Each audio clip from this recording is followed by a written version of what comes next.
Ditambah lagi dia lagi belajar jutsu ataupun ninjutsu juga. Dan ini bakal keren banget.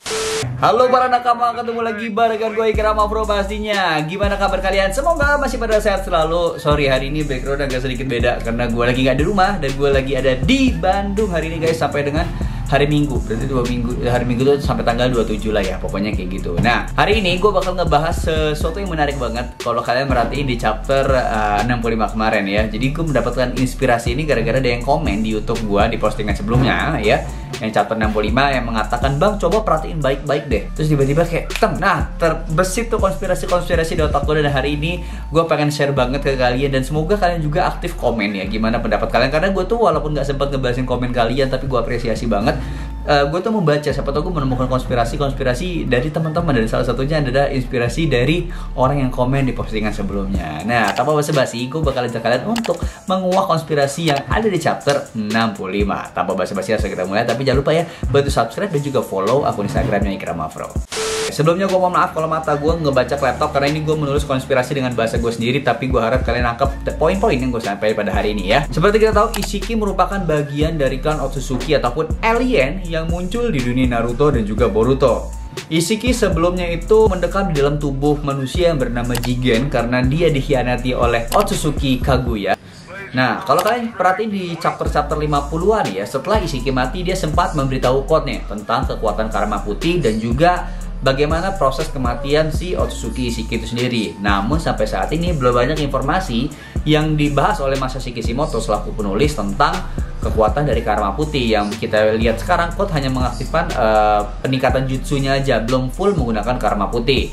Nah, kalau kita perhatiin baik-baik nih, di sini udah mulai masuk ke konspirasinya teman-teman. Kalau kita perhatiin ya, ketika Boruto mengalahkan Momoshiki, dia mendapatkan kekuatan Momoshiki ataupun karmanya, dan dia menjadi wadah dari kekuatan karmanya si Momoshiki.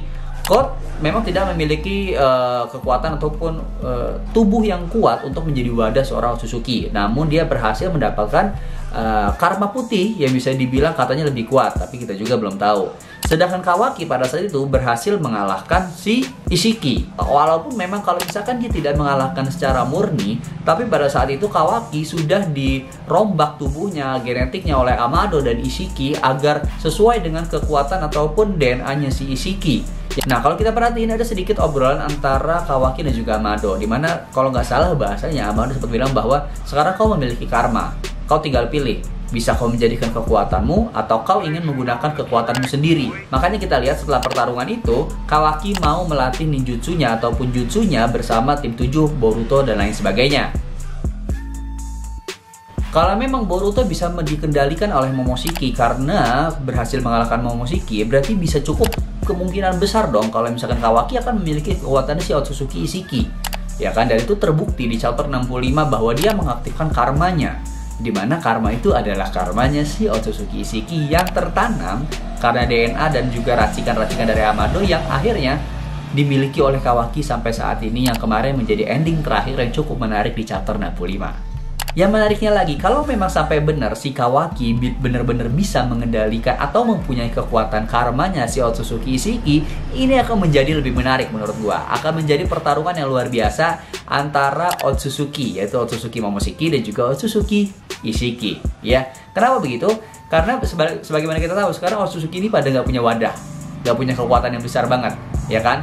Boruto anggaplah Momoshiki, di tubuhnya manusia, kekuatannya si Ishiki ada di tubuhnya Kawaki dan juga quote. Dan ini akan menjadi 3 pertarungan Otsutsuki yang bakal menurut gue menjadi lebih keren, dimana mereka akan bertarung menggunakan jutsu masing-masing dan tidak bisa menggunakan cakra karena mereka pengguna karma. Ketika menggunakan cakra bisa dihisap semua, dan ini akan menjadi menarik.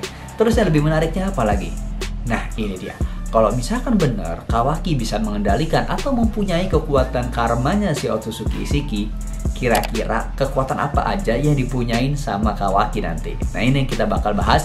Ada 7 kekuatan yang bakal dimiliki Kawaki kalau memang benar dia bisa mempunyai semua kekuatan dari Otsutsuki Ishiki. Selanjutnya yaitu kekuatan karma. Ketika seseorang mengaktifkan karma, otomatis dia akan memiliki kekuatan untuk menghisap semua cakra ataupun serangan yang menuju kepadanya. Sebenarnya ini adalah teknik dasar yang dimiliki oleh semua Otsutsuki ataupun semua orang yang memiliki karma, yang otomatis Kawaki akan memiliki kekuatan ini lagi. Yang ketiga adalah kekuatan tongkat hitam, atau yang kalau kalian belum tahu itu adalah tongkat yang digunakan oleh Pain untuk mengendalikan mayat-mayatnya.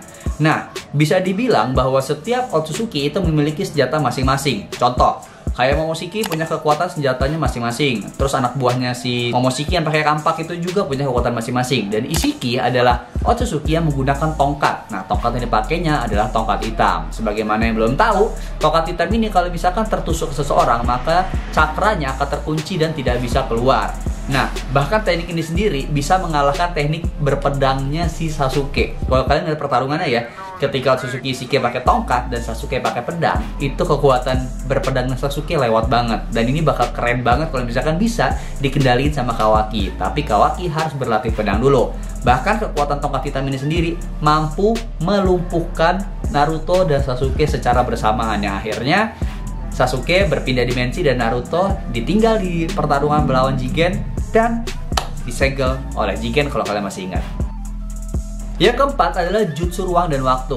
Nah, balik lagi, Boruto memang mempunyai karma, tapi dia belum bisa mengendalikan kekuatannya untuk membuka dimensi ruang dan waktu. Dan biasanya setiap orang mempunyai dimensinya berbeda-beda. Nah, kalau misalkan si Kawaki memang bisa mengendalikan kekuatan Otsutsuki Isshiki, otomatis dia bisa mengendalikan waktu dan ruangnya dari kekuatan Isshiki. Sebagaimana kita tahu, yang udah tahu, yang belum ya sudah ya. Kalau misalkan dimensinya si Otsutsuki Isshiki itu sangat dicari sama Momoshiki dan juga Sasuke. Kenapa begitu, Bang? Karena di dalam dimensinya Isshiki ada ekor 10 yang menjadi bibit untuk tumbuhnya pohon dewa. Nah, ini bakal lebih menarik lagi kalau memang sampai bener-bener tuh sih. Selanjutnya adalah kekuatan mata. Kalau kalian perhatiin di chapter 65, inilah awal dari video ini dibuat ya, ketika Kawaki berubah jadi setengah karma atau setengah Momoshiki Ishikinya aktif. Lu perhatiin di sebelah kanan atau kirinya gue lupa itu mata normal, dan di sebelah kirinya itu matanya beda. Apakah dia mengaktifkan Byakugan? Gue juga nggak tahu. Kenapa gue bilang Byakugan? Karena gini, Rinnegan digabung sama Sharingan, jadinya kekuatannya si Otsutsuki Kaguya dan juga Momoshiki. Nah, sedangkan si Isshiki itu kalau kita perhatiin di sebelah kiri ataupun kanannya itu salah satunya adalah mata Byakugan, dan di sebelah kanannya itu beda lagi teknik barunya. Jadi ketika digabung muncullah jutsu baru, yaitu mata yang spesial yang dimiliki sama Otsutsuki Isshiki. Nah, kalau memang bener, lu perhatiin banget nih di chapter 65 ya, di chapter 65 lu zoom lagi, ya itu matanya beda.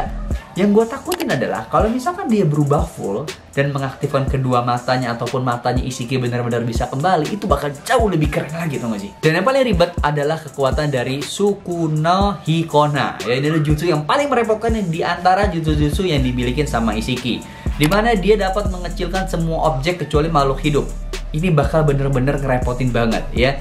Bahkan jutsu ini nggak bisa kedeteksi bahkan sama Sasuke tuh sangat minim sekali bisa kedeteksi sama Sasuke. Dan juga Naruto yang menggunakan mode Sagaja agak sedikit telat untuk bisa menyadarinya. Biasanya kan instingnya lebih peka. Karena kecilnya objek-objek yang bisa dibuat itu sangat merepotkan. Contohnya adalah tongkat-tongkat hitam tadi yang dilempar tiba-tiba cep, udah nancap aja karena nggak kerasa gitu. Nah, ini jutsu yang merepotkan. Kalau memang ini bener bisa terjadi, ini bakalan luar biasa banget. Tapi gue nggak tahu apakah jutsu ini bisa berguna pada kekuatan cakarnya Sikot dan dikecilin. Karena kan tidak bisa diisap oleh cakra di chapter 65 ya, sama Momoshiki nggak bisa diisap ya kan, dan juga Boruto nggak bisa diisap. Tapi kalau memang kalian perhatiin juga di chapter 65 ini nih, kata-kata ini, si Kawaki bilang bahwa itu adalah campuran darah dan juga cakra ataupun objek, jadi tidak bisa dihisap oleh karma. Nah, kalau memang itu objek, berarti ini menjadi kesempatan untuk Kawaki, kalau memang Sukuna Hikonanya aktif, dia bisa mengecilkan objek-objek itu sehingga Code tidak akan bisa pergi kemana-mana. Dan itu memungkinkan Code untuk mengaktifkan jurus barunya lain, jutsu barunya yang lain. Menurut gue, Code itu nggak ngandalin cakar, pasti punya kekuatan lain. Terlepas dari tanda yang ada di kepalanya adalah limiter, itu yang dibuat sama Amado agar kekuatannya itu dibatasi dan tidak bisa keluar seutuhnya. Itu yang gue tahu, oke? Yang ketujuh adalah Daidokuten. Ini adalah kekuatan di mana Isshiki bisa mengecilkan benda-bendanya dari Sukuna Hikona terus ditaruh di dimensi lain di tempat dia menaruhnya. Bisa dibilang kayak Kamui-nya si Kakashi dan juga si Obito, dimana punya ruangan sendiri, tapi di dimensi yang dipunyain si Isshiki ini kecil.